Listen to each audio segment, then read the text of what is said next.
Hey guys, सो आज हम करने वाले हैं इवोल्यूशन चैप्टर जो है हमारा क्लास 12th का। उसके अंदर जो साइंटिस्ट हमसे पूछे जाते हैं क्वेश्चंस की फॉर्म में कि भाई या तो उनसे उनकी थ्योरी पूछी जाएगी कि किस साइंटिस्ट ने कौन सी थ्योरी दी, या फिर हमें थ्योरी का नाम देकर साइंटिस्ट का नाम पूछा जाता है। तो फटाफट से हम शुरू कर देते हैं फर्स्ट साइंटिस्ट के साथ में। तो सबसे पहले मैंने लिखा हुआ है वेजमैन का नाम।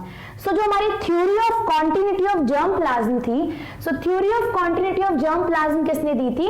वेजमैन ने दी थी, जर्म प्लाज्म। ठीक है, नेक्स्ट है हमारे पैस्चर, यानी कि जो लुईस पैस्चर है, इन्होंने मेन कंट्रीब्यूशन किससे रिलेटेड दिया था? माइक्रोब से रिलेटेड इन्होंने डिस्कवरी ज्यादा करी थी। सो लुईस पैस्चर ने दी थी जर्म थ्योरी ऑफ डिजीजेस, यानी जहां पर भी लुईस पैस्चर का नाम आपको दिखे ना, या तो माइक्रोबायोलॉजी से रिलेटेड क्वेश्चन होगा, या फिर अगर इवोल्यूशन के अंदर हम बात करें इस चैप्टर में, तो जो डिजीजेस हैं उनसे रिलेटेड भी किसने दिया था? पैस्चर ने अपनी थ्योरी दी थी, और वो क्या थी? जर्म थ्योरी ऑफ डिजीजेस, या जर्म थ्योरी किसने दी थी? पैस्चर ने दी थी, Lewis pasture.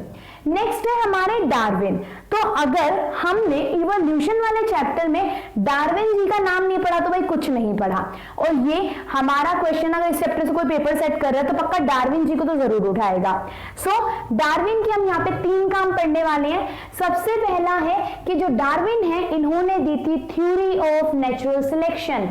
Theory of natural selection is one of the most important theories, और जो किसने दी थी? डार्विन ने दी थी। ठीक है, इसी के साथ ही इन्होंने थ्योरी ऑफ पैनजेनेसिस भी दी थी। डार्विन ने ही क्या दी थी? Theory of pangenesis. और एक थ्योरी कौन सी दी थी? नेचुरल सिलेक्शन की। तो ये नेचुरल सिलेक्शन वाली थ्योरी तो भैया कभी मत भूलना। ठीक है, और दूसरा एक बुक पब्लिश की गई थी, origin of species, origin of जो स्पीसीज बुक थी, ये पब्लिश करी थी किसने? डार्विन। और साथ में वैलेस नाम के साइंटिस्ट भी थे इनके साथ, पर जो मेजर नाम है वो किसका लिया जाता है? डार्विन का। तो डार्विन ने कौन सी थ्योरीज दी थी?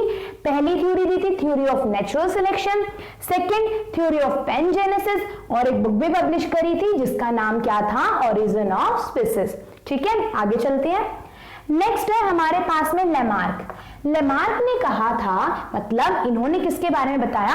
Inheritance of acquired character. हम ये देखते हैं ना कि जिराफ की गर्दन इतनी लंबी क्यों हो गई? क्योंकि उसको नीचे के जो पेड़ थे उनके ऊपर पत्ते धीरे धीरे खत्म हो रहे थे, क्योंकि सब छोटी हाइट के जानवर थे। तो क्या हुआ? उसने अपनी गर्दन ही लंबी कर, मतलब खुद गर्दन लंबी नहीं करी, धीरे धीरे उसके अंदर क्या आया? एक चेंज आया कि उसने कैरेक्टर को एक्वायर करा कि उसकी जो नेक थी वो क्या होगी? लंबी होगी, ताकि वो ऊंचे पेड़ के पत्तों को भी खा सके। सो ये थ्योरी किसने दी थी? लेमार्क ने। सो लेमार्क ने दी थी थ्योरी ऑफ एक्वायर्ड कैरेक्टर्स। ठीक है, और अगर इसकी बात करें ना नेचुरल सिलेक्शन की, तो इसका एक एग्जांपल दिया हुआ है एनसीईआरटी के अंदर कि 2 टाइप के बग थे, एक तो थे डार्क कलर के और एक थे लाइट कलर के। मोथ दिए हुए हैं, डार्क एंड लाइट कलर के 2 मोथ थे। ठीक है, तो जब पहले पोल्यूशन नहीं होता था ना, तो पेड़ों के ऊपर क्या होते थे? लाइट कलर के बग मिलते थे। ठीक है, क्यों? क्योंकि आसपास के जो जानवर है ताकि उन्हें देख ना पाए। भाई पेड़ों का कलर भी लाइट कलर का होता था और उस मोथ का कलर भी लाइट कलर का होता था, तो छिप जाता था उसके अंदर।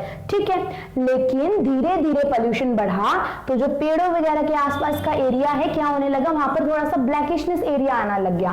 तो क्या हुआ? पोल्यूशन बढ़ने की वजह से क्या हुआ? अब जो डार्क कलर के आपके पास में मोथ थे ना, वो सरवाइव करने लग गए, जबकि जो लाइट कलर के थे वो एलिमिनेट होने लग गए। क्योंकि यानी इसका मतलब क्या था कि आपके पास में नेचर के अकॉर्डिंग हमें क्या करना पड़ता है? चेंज करना पड़ता है। यानी थ्योरी ऑफ नेचुरल सिलेक्शन क्या है कि पोल्यूशन बढ़ा तो धीरे धीरे जो पेड़ों का कलर है वो भी आप क्या कह सकते हो कि हल्का हल्का ब्लैकिश सा होना शुरू हो गया। तो वहां पर जो ब्राउन कलर के मोथ थे या डार्क कलर के मोथ तो सरवाइव कर गए, जबकि जो लाइट कलर के जो मोथ थे वो दूर से किसी पक्षी को दिख जाते और उसको उठाकर ले जाता। यानी नेचर भी क्या करता है? सिलेक्ट करता है।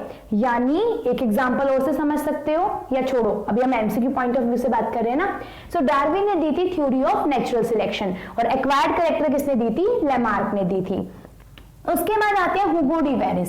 सो हुगो डी वेरिस ने दी थी mutation theory. So who give the mutation theory? Mutation theory दी थी हुगो डी वेरिस ने।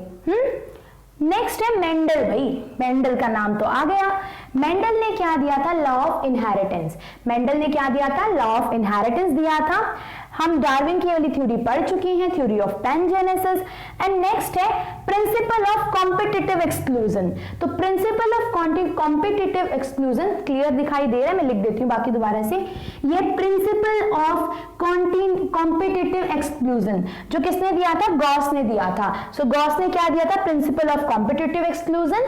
और लास्ट हमारे साइंटिस्ट हैं, नहीं उनके बाद एक और है, अर्नेस्ट हेकल। सो अर्नेस्ट हेकल ने दिया था बायोजेनेटिक लॉ या फिर थ्योरी ऑफ रिकैपिटुलेशन। कोई भी आ सकता है दोनों में से ऑप्शन, ठीक है, हमेशा दोनों इकट्ठे नहीं मिलेंगे, कोई एक ही मिलेगा। सो अर्नेस्ट हेकल ने क्या दिया था? Biogenetic law and theory of recapitulation. किसने दिया था? ये अर्नेस्ट हेकल ने। सो जो लास्ट हमारे साइंटिस्ट हैं, हार्ले-वेनबर्ग प्रिंसिपल, यानी एक प्रिंसिपल है, साइंटिस्ट नहीं है। सो हार्ले-वेनबर्ग प्रिंसिपल ने क्या बताया था? इन्होंने एक इक्वेशन दी थी p² + k² = 1, बट इन्होंने क्या मेन बताया था? एलील की फ्रीक्वेंसी के बारे में। सो एलील की फ्रीक्वेंसी के बारे में किस प्रिंसिपल के अंदर डिस्कवर किया जाता है? तो वो होता है हार्ले-वेनबर्ग प्रिंसिपल, ठीक है। तो हमारा ये हो जाते हैं इवोल्यूशन के इंपॉर्टेंट साइंटिस्ट कंप्लीट। हाँ, यहां पर अब वो उलझाने के लिए कई बार क्या दे सकता है कि ओरिजिन ऑफ स्पीसीज डार्विन ने लिखी थी, ये बात सबको पता है, लेकिन ये वैलेस जो है ना, इनके बारे में किसी को इतना पता नहीं है, तो हो सकता है कि वो ऑप्शन में डार्विन ना दे और वैलेस दे दे। तो इस चीज को भी ध्यान रखना। ओके, सो इसका जो नेक्स्ट पार्ट है वो मतलब कि जो बाकी क्वेश्चंस बनते हैं इवोल्यूशन से, वो हम नेक्स्ट पार्ट के अंदर कंटिन्यू करेंगे। ओके।